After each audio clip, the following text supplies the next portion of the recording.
आप देख रहे हैं एवन मुशायरा मीडिया पर।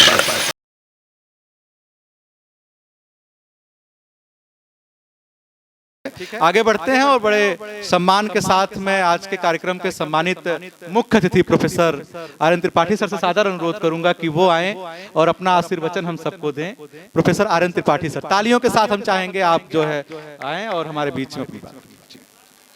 शुक्लां ब्रह्म विचार सार परमाद्यां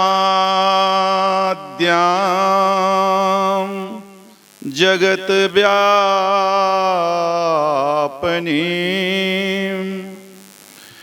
बीड़ा पुस्तकधारिणीं अभयदां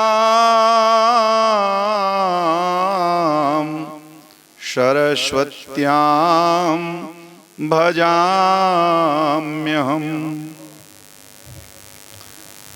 वसंत पंचमी का पावन पर्व और विद्या की अधिष्ठात्री मां सरस्वती की पावन कृपा,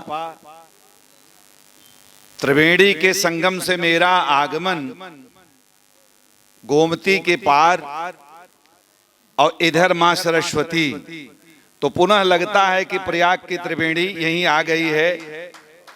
और अभी एक त्रिवेणी आगे भी बैठी थी, प्रोफेसर पीसी विश्वकर्मा, गिरीश जी और प्रखर जी, अब उसमें इस त्रिवेणी में संगम के रूप में आ गए हैं हमारे प्रिंसिपल साहब। बहुत अच्छा लग रहा है। आज का यह पुनीत पावन पर्व साहित्य की देवी को साहित्य सौंपा जा रहा है, इससे और ज्यादा क्या पुनीत हो सकता है। बड़ा परम पावन अवसर है। मंच के सम्मानित अध्यक्ष इब्रत साहब, जिनकी शालीनता और मैं समझता हूं सीनियर काफी हैं, सारे लोग उनको एक प्रकार से सब अभिनंदन कर रहे हैं। वो बहुत अच्छा लग रहा है, मैं उनको प्रणाम करता हूं।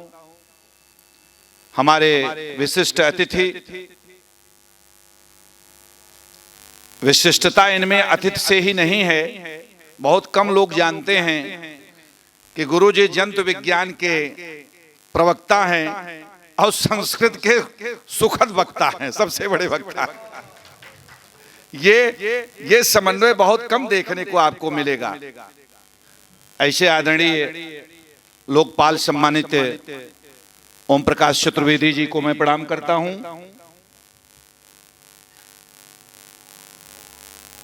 सूत्रधार के रूप में और पति के रूप में पत्नी की इतनी बड़ी उपादेयता पर इतना अति प्रसन्नता तो डॉक्टर विनोद तिवारी को हो ही रही है। मैं इनकी प्रसन्नता को प्रणाम करता हूं।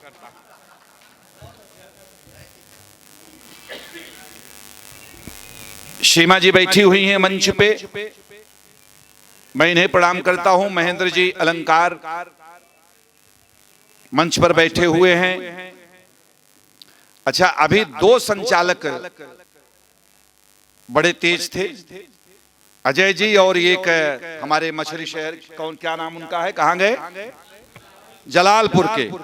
वाह भाई, जलालपुर वाला तो हमको कहानी वो याद आ जाती है जो रूप नारायण त्रिपाठी के यहाँ प्रखर जी, वो जलालपुर वाले हमको लगता है कि सेकंड वाले हैं, अनवर जलालपुरी, अनवर जलालपुरी। वाह भाई वाह, बहुत अच्छा लगा।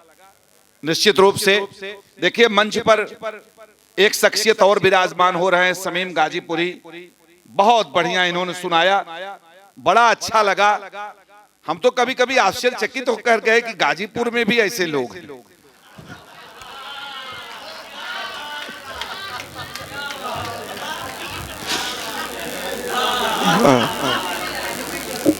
तो और मंच पर विराजमान हमारे सम्मुख एक बात और समझे रहिएगा, पतवार हाथ में लेकर के और धार के सामने कोई नाव छोड़ दे निश्चिंत होकर के, तो समझे रहिएगा कि उसके अंदर काफी गुरुत्व है, भीतर से उसी का गुरुत्व है। ऐसे हैं बैठे हुए हमारे हिंदुस्तान के सम्माननीय मार्कंडेय मिश्र जी। मैं जान रहा था आदरणीय अभी जिस बात चलेगी फुरकत की या उर्दू की, तो रामजीत मिश्र का नाम तो बिना लिए कहा ही नहीं जाएगा।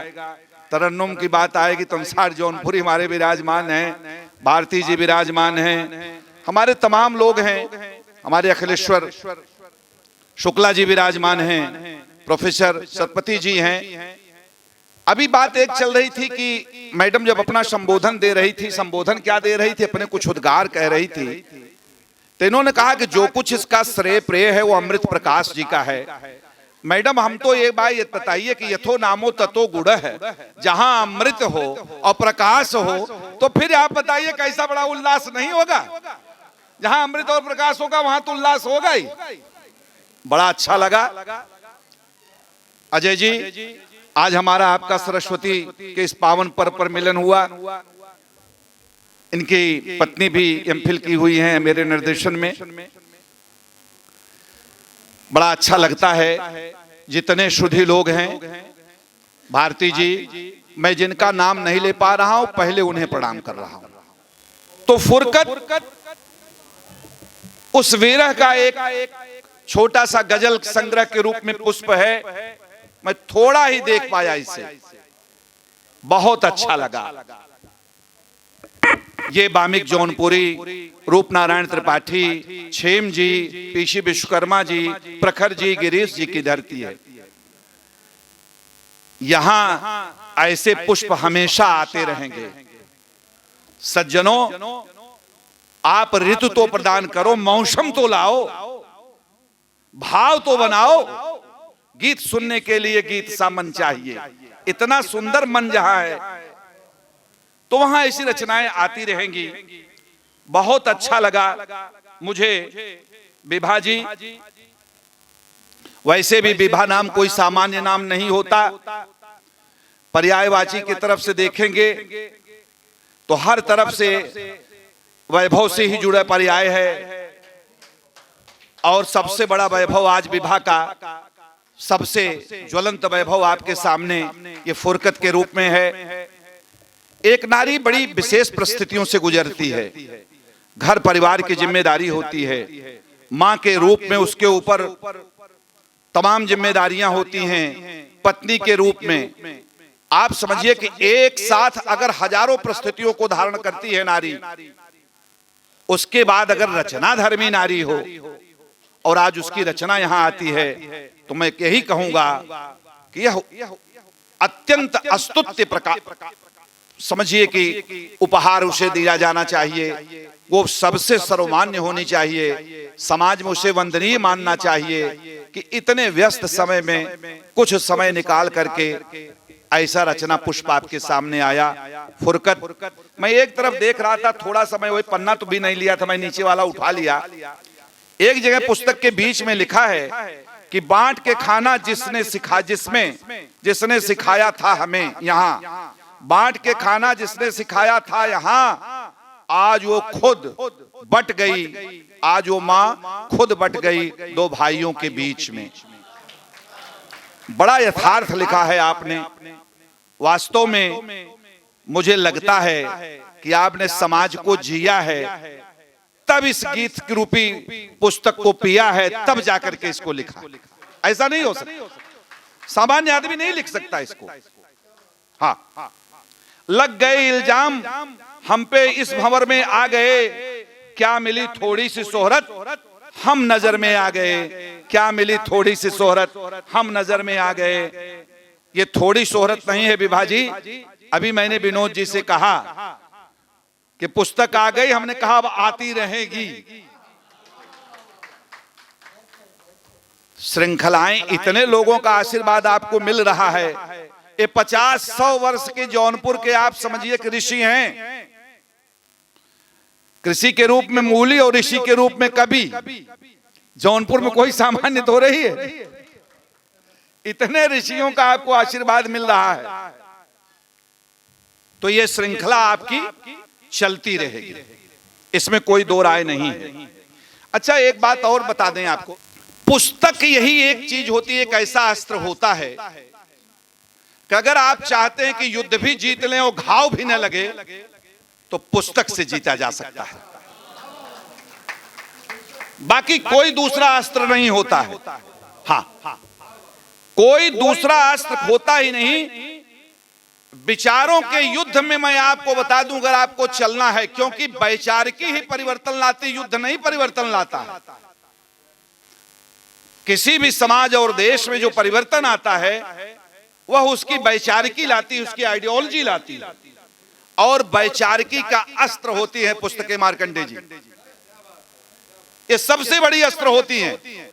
आचार्य श्री राम शर्मा ने तो कहा है, गायत्री परिवार वाले, शांति कुंज वाले, कि पुस्तकें जीवंत देव प्रतिमाएं हैं, ये विग्रह हैं, ये साहित्य की नहीं। इसमें कितनी ज्ञान की बातें हैं। कोई भी पन्ना आप पलटिए, आपको एक देवता नजर आएगा, एक मूर्त नजर आएगी, एक इंसानियत और प्रकृति की खूबसूरत नजर आएगी। इसमें आपको देखने का नजरिया तो हो। लोग समय नहीं देते पुस्तकों को। अच्छा, आज के जमाने में एक गीत है ना, कसमें वादे प्यार वफा, ये बातें हैं बातों का क्या। वास्तव में आदरणीय प्रखर जी, ये कसमें वादे प्यार वफा, मैं आपको बताऊं, अगर इंसान में खत्म हो गया हो तो खत्म हो गया हो, लेकिन ये पुस्तकें में जरूर ये कसमें वादे प्यार वफा आज भी बना हुआ। ये आज भी आपको याद दिलाती रहेंगी कि कसमें वादे प्यार वफा मानो, क्योंकि हमने दस्तावेज के रूप में इस पुस्तक में लिखा है, हमने जिया है, हमने जिया है, हमने लिखा है। पुस्तकें ऐसे नहीं होती। अच्छा, और भी बताएं। एक मैं पढ़ा था, उनका पूरा तो मैं नहीं जानता, अंसार जी जानते होंगे, भारती जी जानते होंगे, कि वफा नजर नहीं आती जमाने में, वफा का जिक्र हम किताबों में तो देख लेते हैं। वफा नजर नहीं आती जमाने में, वफा का जिक्र तो हम किताबों में देख लेते हैं। कम से कम ये किताबें तो वफा की याद तो दिलाती हैं इस बेवफा दुनिया में। ये किताबें सामान्य नहीं होती।